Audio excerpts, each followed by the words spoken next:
앞으로 4년간 대한민국의 지방자치를 책임질 지방선거와 보궐선거가 오늘 오전 6시 전국 약 14,000여 개 투표소에서 일제히 시작됐습니다. 전국 투표율 상황과 향후 전국의 전망, 김재섭 전 국민의힘 비대위원, 김성환 시사평론가와 함께 자세히 짚어보겠습니다.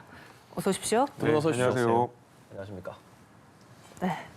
오전 10시 기준 투표율 8.7%. 4년 전보다 2.8%포인트가 낮습니다. 사전 투표율이 역대 최고치를 기록하면서 오늘 역대 최고 투표율을 기록할 것이다. 이런 기대감이 있었는데 지금 시간이 지날수록 투표율이 4년 전과 비교해서 떨어지고 있거든요. 최종 투표를 어떻게 예상하십니까? 저는 이제 60%가 안 될 것 같다는 생각이 좀 있어요. 왜냐면은 이제 역대 최고의 투표율이라고 사전 투표가 이제 있었지만은 실제로 이제 사전 투표가 이미 정착이 되고 이미 어떤 선거 문화로서 자리 잡은 지가 이미 뭐 꽤 됐기 때문에 2018년의 사전 투표율과 지금의 사전 투표율은 조금 다르게 봐야 될 것 같거든요. 그래서 저는 이번에 사전 투표율이 특히 더 높았다라고 보진 않았고 결과적으로 총 한 60% 내외의 투표율 중에서 사전 투표가 일부 20%가 이미 이루어졌다 이런 측면으로 좀 바라보는 것이 적당하다라고 저는 생각이 됐었고요.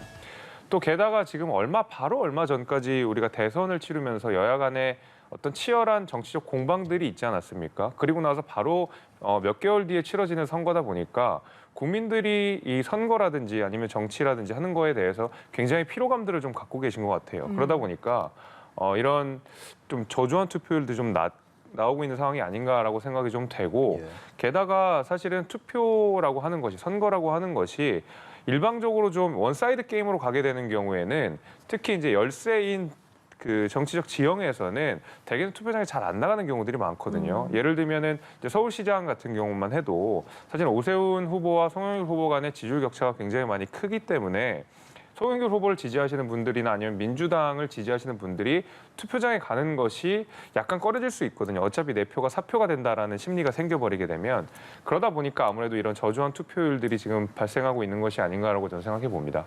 네. 지금 이러한 투표율 경향이 계속해서 이어진다면 4년 전에 60.2% 넘지 못할 가능성이 높습니다. 일단 이런 저조한 투표율 배경 뭐라고 분석하십니까? 네, 뭐 방금 전에 말씀하셨던 거하고 크게 뭐 다르지는 않을 것 같은데요. 그러니까 4년 전 지방선거 때 투표율이 워낙 높았기 때문에 물론 이제 60.2%가 높다고 말하기는 어려운 투표율이긴 하지만 지방선거 투표율로는 그때가 최고였거든요. 그렇죠. 그렇게 본다면 이번에도 4년 전 지방선거하고 같은 분위기일까 이렇게 질문을 던져볼 수밖에 없을 것 같은데요. 당시에는 이제 촛불도 있었고, 근데 촛불 시위 이후에 이제 탄핵도 있었고, 그리고 난 다음에 이제 새 정부가 출범했단 말이에요. 그러니까 전반적으로 국민들이 정치 의식이 상당히 높아져 있었던 상태에서 투표를 치렀다 이렇게 봐야 될 것 같고요. 그리고 또 지금은 이제 윤석열 정부 출범 22일 만에 컨벤션 효과가 있다고 하지만 4년 전에 비해서 컨벤션 효과가 있다고 보기는 좀 어렵거든요. 왜냐하면 당시에는 이제 남북 간의 전쟁이 터지는 거 아니냐라고 하는 불안감들이 상당히 있었던 상황에서 4.27 남북 정상회담이 있었고 그다음에 6.12 북미 정상회담까지 있었던 상황이었다는 거죠. 그러니까 그때만큼 뭔가 사회적 분위기에서 투표를 해야 될 동의를 찾기는 지금은 조금 어렵지 않을까 그렇게 생각하고요. 마지막으로 이제 말씀하셨던 거하고 큰 맥락의 차이는 있는 건 아닌데 보통 이제 투표를 한다고 하면은 박빙인 상황에서 내가 꼭 투표를 해야 되겠다고 하는 투표 동의이 굉장히 강하게 작동해야 하는데 이번 선거는 그 정도까지는 아니라는 거예요. 전국적인 어떤 이슈가 있었던 상황도 아닌데다가 또 전반적으로 어떤 선거의 지형 자체가 여당에 좀 유리하게 선거 판세가 진행이 될 가능성이 있다. 이런 점들을 아마 감안하지 않을까 그렇게 생각합니다. 그래서 저도 한 50% 후반대가 될 가능성이 높지 않을까 이렇게 생각합니다. 네, 이 시각 현재 지역별 투표율을 살펴보면 가장 높은 곳이 강원도 11.3%, 제주가 10%대입니다. 제주가 두 번째 높은 투표율을 기록하고 있다는 것, 김포공항 이전 문제가 영향을 미쳤을까요? 저는 이제 미쳤을 거라고 생각합니다. 실제로 제주라고 하면은 민주당에게 굉장히 유리한 지역임이 이제 틀림이 없죠. 이제 지난 선거 결과들을 지켜보게 되면. 그래서 이제 제주도지사 선거에는 사실은 그 격차를 뒤집기에는 국민의힘 후보와 그다음에 민주당 후보 간의 지지율 격차가 제법 있지만 사실 지금 제주도에서 벌어지고 있는 재보궐선거가 지금 전 관건이라고 생각을 하는데 지금 제주도에서 벌어지고 있는 재보궐선거 같은 경우에는 약간 좀 치열한 양상이 벌어지고 있거든요. 국민의힘 열세였던 것은 사실이지만은 실제로 민주당 출신의 무소속 후보가 나와 있는 상황이고 게다가 지지율 격차가 크지 않은 상황이기 때문에 이 제주도 그러니까 김포공항 이전 문제가 사실 이 재보궐선거에는 크게 영향을 미칠 수도 있다고 생각이 됩니다. 정말 박빙 양상으로 갈 수도 있거든요. 국민의힘이 열세 지역이었는데 국민의힘 지지자분들이 그냥 국민의힘 후보를 지지하시는 분들이 투표장에 나가면 이길 수도 있겠다라는 동인이 작용하게 되면 실제로 투표율이 높게 유지될 수가 있다고 저는 보고 있거든요. 저는 그런 의미에서라도 지금 제주도의 이런 김포공항 이전 문제가 좀 불거지면서 결국 이 박빙 양상으로 치러지는 재보궐선거 지역구에는 확실히 투표율이 좀 올라가는 경향이 아마 발생하지 않을까라고 저는 생각합니다. 네, 평론가께서도 동의하십니까? 근데 그렇게까지 사실은 투표율 동의를 분석하기는 좀 쉽지는 않을 것 같아요. 왜냐하면 네. 전체 투표율이 나와줘야 하는데요. 왜냐하면 투표율이라고 하는 게 지역별 인구 구성에 관한 문제, 그리고 또 거주지를 어디다 두느냐, 또 산업구조, 여러 가지가 복합적으로 작동하고 있는 거거든요. 근데 그렇기 때문에 김포공항 이전 문제가 지금 이제 투표율에 곧바로 직접적인 영향을 미쳤다 이렇게 하기에는 조금 조심스러운 측면이 있습니다. 네. 더군다나 제주 지역 같은 경우에는 제주 지역에 주소지를 두지 않은 분들도 적지 않단 말이에요. 그런 분들의 경우에는 사전 투표를 했을 가능성도 있거든요. 그러니까 지금 투표율만 가지고 저희가 판단하기는 좀 어려울 것 같다 이렇게 생각합니다. 예, 사전 투표율은 13시에 오후 1시에 집계가 되니까요. 좀 더 지켜봐야 할 것 같고요. 이 지방선거 시도별 투표율 살펴봤고 승패를 가리는 지역, 그러니까 지금 전국에 17개 광역단체장의 승패를 좀 봐야 할 것 같은데 국민의힘은 최소한 9곳, 민주당은 5곳, 4곳에서 5곳 정도의 승리를 바라보고 있습니다. 김재섭 비대위원께서는 이 정도 수치 충분히 가능하다고 보시는지요? 저는 이제 9곳은 약간 보수적인 수치라고 생각을 하고 저는 좀 많이 내다보게 되면은 한 13곳 정도까지도 국민의힘이 바라볼 수 있지 13곳까지. 않을까라고 예. 생각이 됩니다. 실제로 지금 박빙 양상으로 치러지고 있는 충남, 그다음에 대전, 세종, 그리고 이제 경기 지역 이 네 군데가 결국 관건이 될 것 같은데 이 경기 지역 같은 경우에는 사실 이제 여러 가지 정치적 이슈들이 의혹들이 지금 불거지고 있는 상황이긴 하지만 경기도의 사전 투표율을 제가 좀 유심히 봤거든요. 경기도의 사전 투표율이 다른 지역보다 확실히 좀 낮더라고요. 한 19% 정도로 낮게 유지가 되고 있는 상황인데 이 공식이 약간은 깨지긴 했지만 대개 투표율이 낮으면 보수 정당에게 유리하다라는 공식이 어느 정도 지금까지 선거에서는 통했거든요. 왜냐하면 60대 이상의 투표율이 2010년대 이후로 제 기억으로는 60대 이상의 유권자들 투표율은 80% 이하로 떨어진 적이 거의 없다고 제가 알고 있습니다. 그렇게 됐을 때 투표율이 저조한 현상이 모든 연령대에 고르게 작용한다라고 보기는 어려울 것이고 특히 젊은 세대의 투표율이 많이 떨어졌다라고 우리가 분석을 할 수 있을 텐데 경기도에 거주하시는 젊은 세대 가운데서는 사실은 민주당을 지지하시는 분들이 제법 많을 거라고 저는 생각이 됩니다. 지금까지의 경향이 그랬고 통계적으로도 좀 그렇고 여론조사상에도 좀 그랬습니다. 게다가 앞서서 이재명 지사가 바로 경기도의 지사로서 일을 하셨기 때문에 아마 이재명 후보를 지지하시던 젊은 유권자분들도 분명히 있을 건데 이분들이 사실은 투표가 저조하다라고 했을 때 김은혜 후보에게 약간 유리하게 작용할 될 가능성이 있거든요. 막판에 여러 가지 재산 축소 관련된 의혹들이 있긴 하지만은 투표율 자체가 이렇게 쭉 떨어지고 있는 상황에서는 당연히 보수 정당이 좀 유리할 수밖에 없다. 나이가 드신 유권자분들이 대거 투표장에 나간다 그러면 저는 이렇게 초박빙으로 치러지는 경기도 선거에서는 김은혜 후보가 조금 더 유리하게 작용이 되지 않을까 싶어서 저는 조금 많이 내다봐서 한 13곳까지도 볼 수 있지 않을까라고 기대를 품어오는 겁니다. 기대를. 9곳이 보수적으로 본 거다라는 말씀해 주셨습니다. 평론가께서는 어떻게 생각하시는지 여쭤보겠습니다. 근데 투표율 오늘 제가 조심스럽게 말씀드릴 수밖에 없는데요. 왜냐하면 경기도 투표율은요 평균으로 수렴합니다. 그러니까 사전 투표율이 조금 낮다고 하면은 본 투표율이 올라가는 현상이 나타나고요. 본 투표율이 낮을 경우에는 사전 투표율이 조금 좀 높게 나타납니다. 그러니까 경기도 지역 같은 경우에 그렇기 때문에 전체 투표율을 봐야 유불리가 좀 차이가 날 수 있겠다 이런 생각을 하고요. 근데 과거에 이제 지방선거나 아니면 대선, 총선까지 다 이렇게 보면요. 그러니까 연령별 투표율에서는 공통적인 현상이 나타나는 게 있어요. 60대 이상은 70%는 다 넘습니다. 그러니까 그러면 그 50대 이하 투표율이 어떻게 되느냐에 따라서 전체 투표율이 따라 올라가느냐 안 올라가느냐 이런 차이가 나타나거든요. 근데 그렇기 때문에 젊은 층의 투표율이 상대적으로 높아진다고 하면 전체 투표율이 올라가는 현상이 나타난다. 이렇게 결론을 내릴 수 있을 것 같은데요. 근데 지난 대선 때는 조금 특이한 현상이 나타났어요. 왜냐하면 70대, 60대, 70대 투표율이 80%로 훌쩍 넘어섰었어요. 그러니까 전체적으로 그러니까 그러니까 올해 대선이었으니까 2017년 대선 때 그때 투표율하고 지난 대선 투표율이 거의 비슷했잖아요. 0.1%포인트 차밖에 나지 않았거든요. 근데 그때에 비해서 60대 이상의 경우에는 투표율이 한 3%포인트 이상 높았어요. 84% 정도 나왔거든요. 근데 오히려 50대 이하의 투표율의 경우에는 투표율이 더 낮아졌어요. 그러니까 특히 40대의 경우에는 민주당 지지 성향이 굉장히 강한 연령대라고 볼 수 있는데요. 그 지지 성향이 강한 연령대에서는 2017년 대선 때보다 투표율이 오히려 낮게 나왔거든요. 그래서 사실 어찌 보면 지난 대선에서 민주당이 패했던 거는 40대 이하 투표율, 특히 40대 투표율이 낮았던 것일 수도 있다. 이렇게 또 분석이 가능할 것 같습니다. 그러니까 이번 선거에서 투표율은 그러니까 일단 60대 이상은 70%를 고정해 놓고 그리고 난 다음에 나머지 다른 좀 상대적으로 젊은 층 세대 투표율이 어느 정도 나오느냐 이런 걸 보면 될 것 같은데요. 그러니까 지난 2018년 지방선거 때 60.2%가 나왔을 때 그때 50대 이하 투표율이 50% 중후반을 기록했거든요.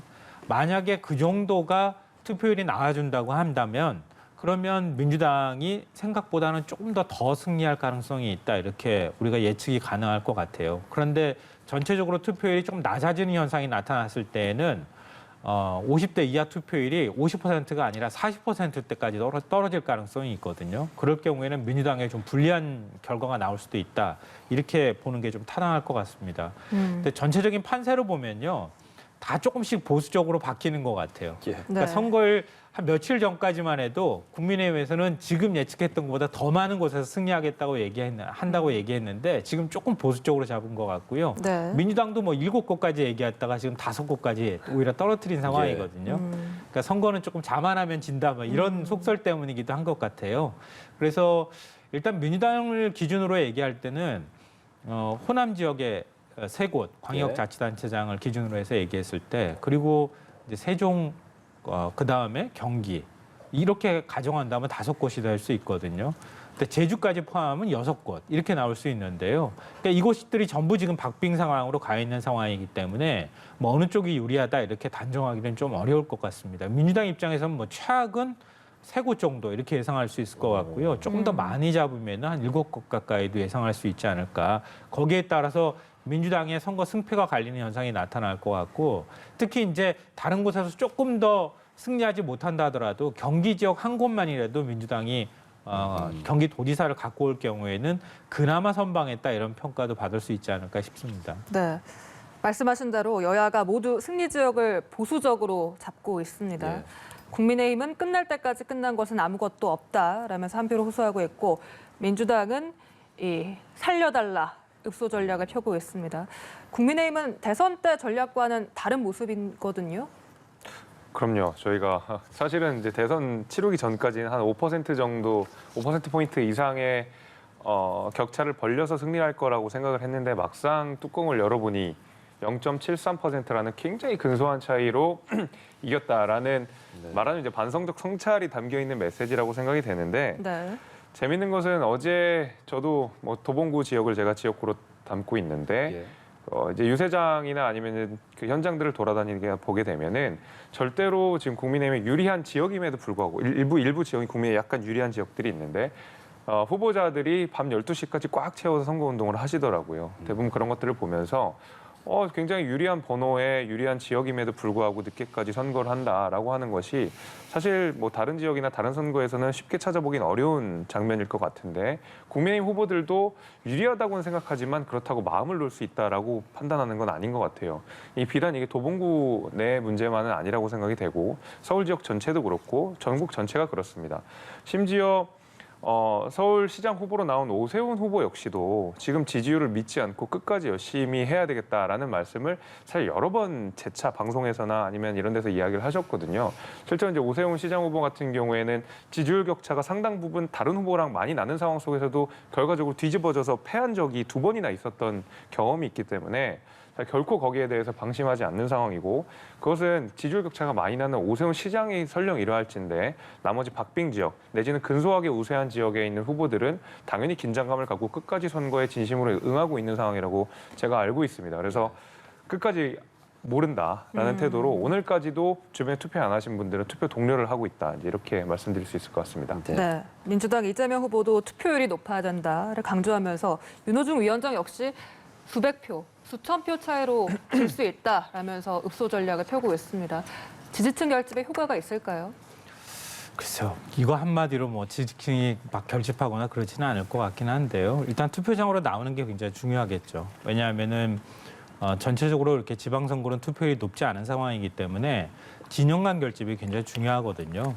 그러니까 나를 지지해주는 지지층들이 얼마나 투표장으로 나와서 투표를 해주느냐. 여기에 따라서 60% 정도의 투표율 안에서 어느 정도 우리가 차지하느냐가 결정될 수 있는 상황이기 때문에 민주당 입장에서는 조금 더 절박하게 얘기할 수밖에 없는 상황이고요. 그러니까 우리가 객관적으로 아무리 봐도 이번에는 국민의힘에 유리한 지형이 될 수밖에 없는 상황이기도 합니다. 그러니까 윤석열 정부를 심판하겠다고 말하기엔 너무 이른 시간이잖아요. 더군다나 뭐 선거를 앞두고 당선인 신분이었을 때부터 윤석열 대통령이 적극적으로 사실 선거운동을 한 거나 다름이 없거든요. 그러니까 전국적으로 순회를 하면서 지역 후보들을 데리고 다니면서 지역 공약을 내세웠다고 해도 과언이 아니고요. 그리고 추경도 지금 뭐 통과가 돼서 자영업자 손실보상 문제, 손실보전이라고 표현하죠. 손실보전까지 지금 시작이 된 상황이기도 하고요. 또 선거 이틀 앞둔 상황에서 민생안정대책 발표했는데 이게 아마 제가 볼 때는 서울 지역 표심을 좀 겨냥한 것이다 이렇게 생각하지만 종부세 완화 문제 그리고 보유세 완화 정책도 얘기를 했단 말이에요. 근데 이것도 사실 좀 비판적인 시각에서 바라보자면 선거용 아니냐 이런 얘기가 나올 수밖에 없는 상황인데 그런 면에서 이른바 지난 대선 때 윤석열 후보에게 좀 더 많은 지지를 선택했던 한강을 끼고 있는 그러니까 각 구들이 조금 더 투표율이 나올 가능성이 있는 상황이어서 서울시장 선거는 사실은 국민의힘 쪽에 좀 많이 기울어져 있는 상황이 아닐까 또 그렇게 예상을 합니다.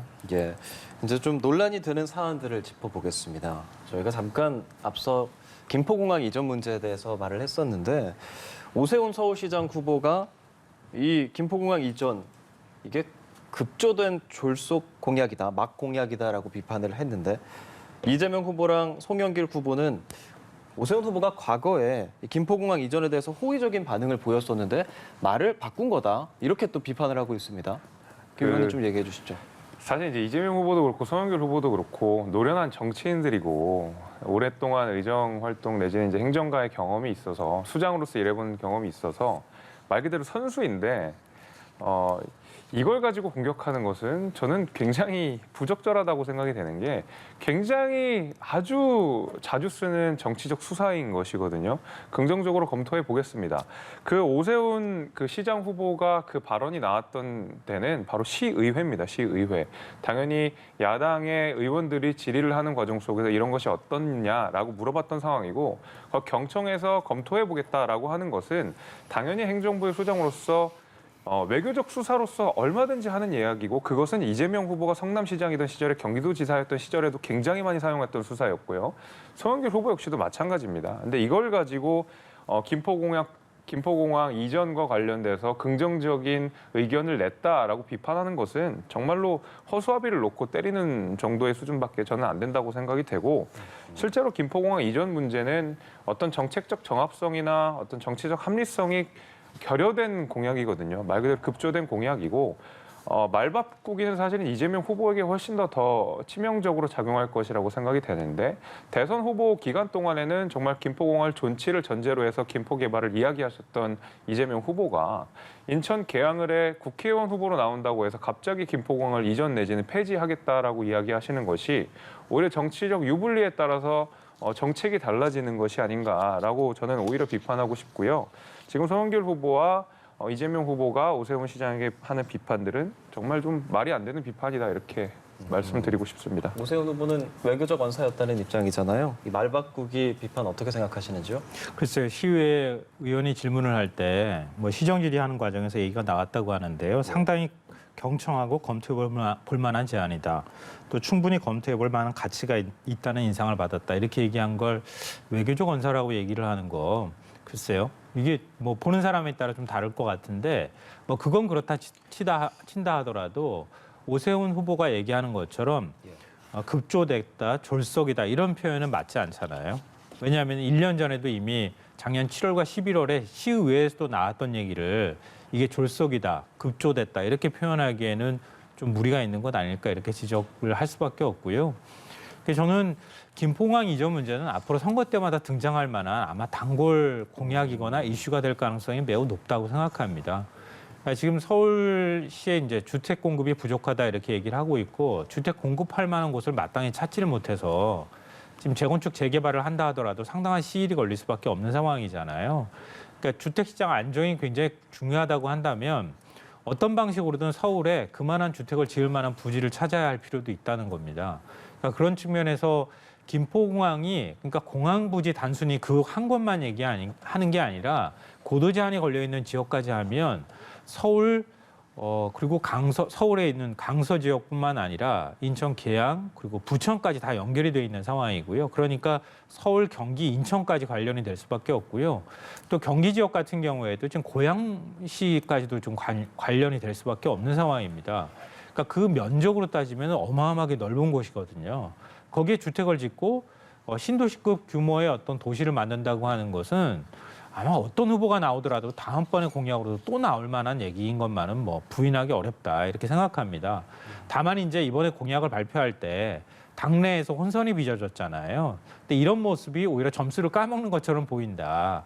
그러니까 공약을 내세웠다 하더라도 후보가 비록 뭐 나중에 좀 시기가 늦었지만 공약을 내세웠을 때 당이 적극적으로 지원하는 모습을 보였어야 하는데 그런 모습을 못 보여주는 게 오히려 더 졸속 공약이라고 하는 역공을 당할 빌미를 제공한 것이 아닐까 이렇게 생각하고요. 또 한편으로 조금 좀 유감스러운 부분은 뭐냐면은 작년 4.7 재보궐선거 때 부산시장 보궐선거가 있었잖아요. 그때 가덕도 신공항 문제가 최대 쟁점이 됐었거든요. 그때 김종인 비대위원장이 난데없이 부산에 내려가서 한일 해저터널 얘기를 꺼냈어요.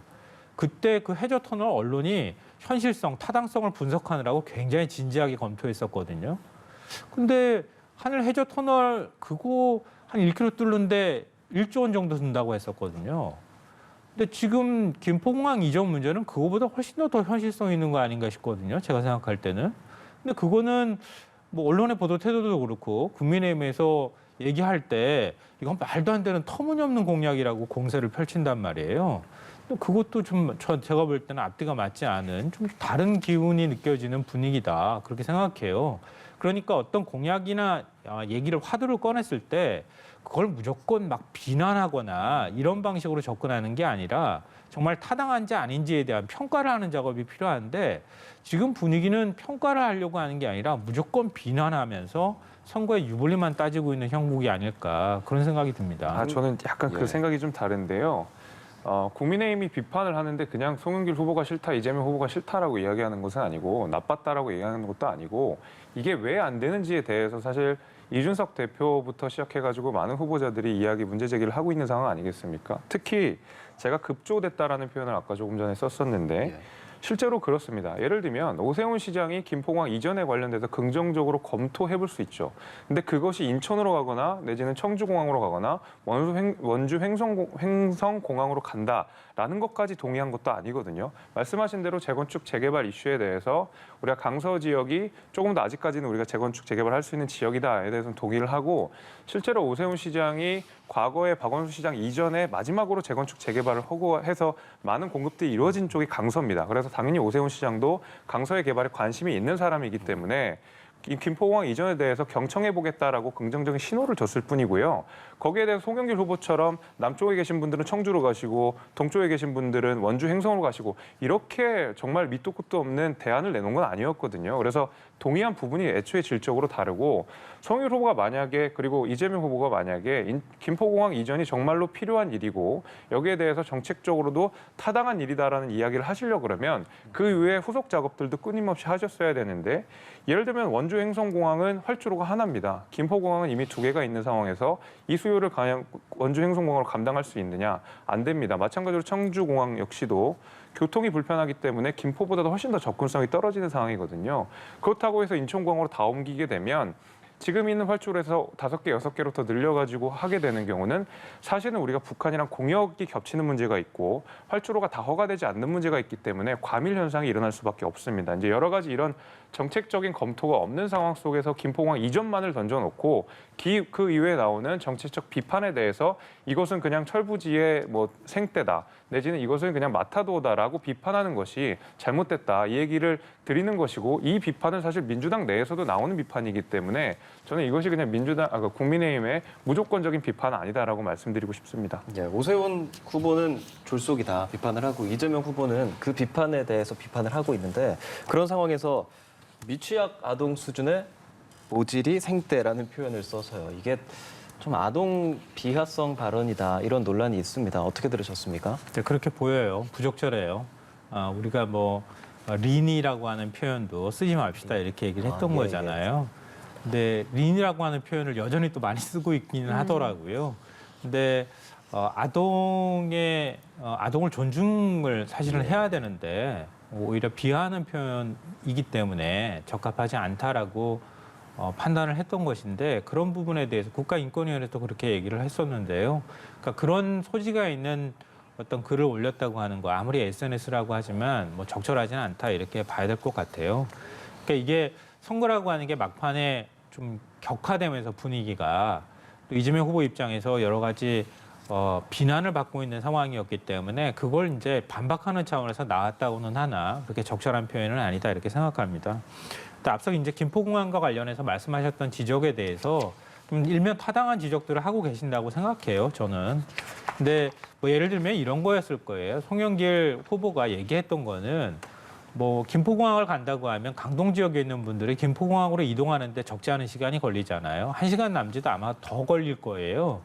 근데 원주 같은 경우에도 지금 고속철이 뚫려 있는 상황이잖아요. 그러니까 고속철 타면은 사실 거기도 1시간 거리 안쪽으로 들어갈 수 있다는 거죠. 그러니까 그런 식으로 수요가 분산될 수 있는 여지가 있다라고 하는 얘기를 설명하는 거였었지. 그걸 구체적인 어떤 대안으로서 비전으로서 밝힌 것은 아닌데 그게 마치 김포공항을 대체하는 것에 대한 새로운 어떤 수요를 흡수하는 완전한 대안인 것처럼 얘기를 상정하고 뭔가 얘기를 하면 그러면 조금 더 많이 나간 논쟁이 되지 않을까 그렇게 생각하고요.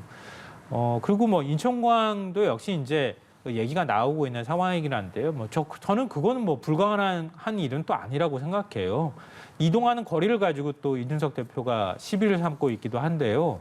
그러니까 KTX가 다닌 적도 있거든요. 근데 수요가 안 되기 때문에 KTX가 지금 없어져 있는 상황이거든요. 그런 면에서 KTX 직통 노선이 뚫린다고 하면은 인천공항까지 김포공항에서 움직이는 거리로 따지면은 그렇게 긴 시간이 10분대까지도 충분히 주파가 가능한 거리라고 생각이 되거든요. 그러니까 불가능한 수요는 아니다. 다만 이제 우리가 어떤 선택을 할 것인가에 관한 문제일 것 같아요.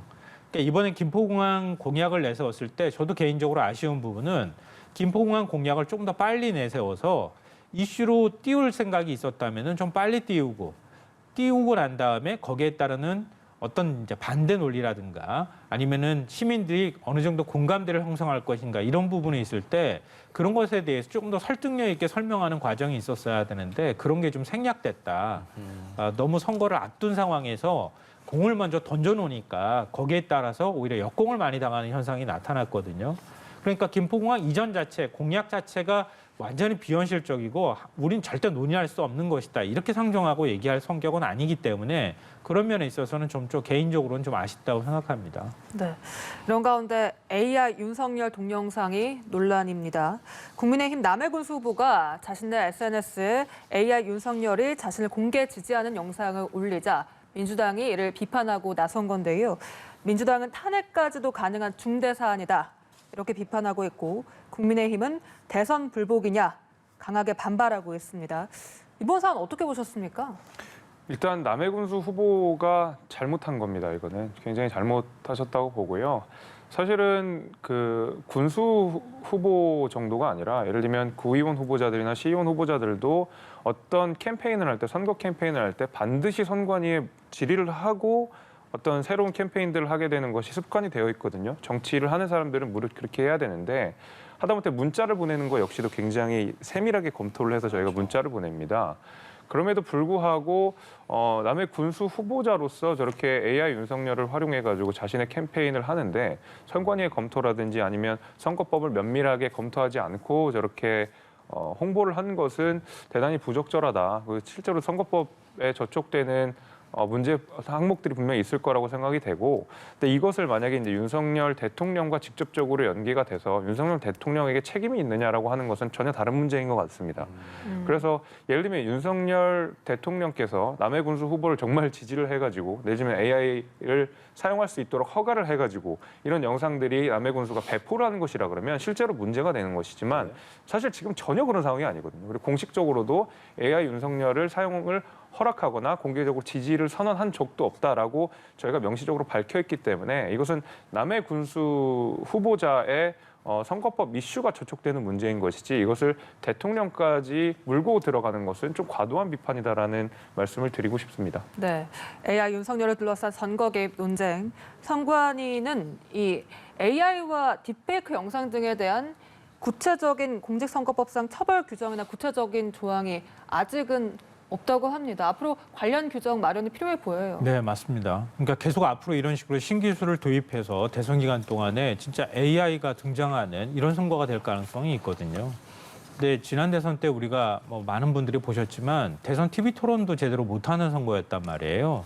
근데 대선 후보를 우리가 알아야 되는, 그러니까 유권자들이 뭔가 접하거나 어떤 정견을 가지고 있는지 어떤 철학을 갖고 있는지 평가를 해야 되는데 평가할 수가 없는 상황인 거예요. 그런데 만약에 인공지능이 등장해서 척척척 대답을 하는 이런 상황이 됐다고 하면은 대선 후보의 됨됨이를 평가하기도 어려울 거고요. 대선 후보가 앞으로 어떤 생각을 갖고 있는 사람인지 평가할 기회가 부족하거나 아니면 왜곡되는 현상들이 나타난다는 거예요. 이거는 단순히 미디어 선거를 넘어서는 일종의 이미지 메이킹이나 아니면 왜곡이라고도 볼 수 있거든요. 그런 문제에 대해서 국회 차원에서 어떻게 앞으로 규정할지 이런 것 좀 논의가 필요하다고 생각합니다. 그리고 이번 문제에 있어서는요, 오해할 만했다고 저는 생각해요.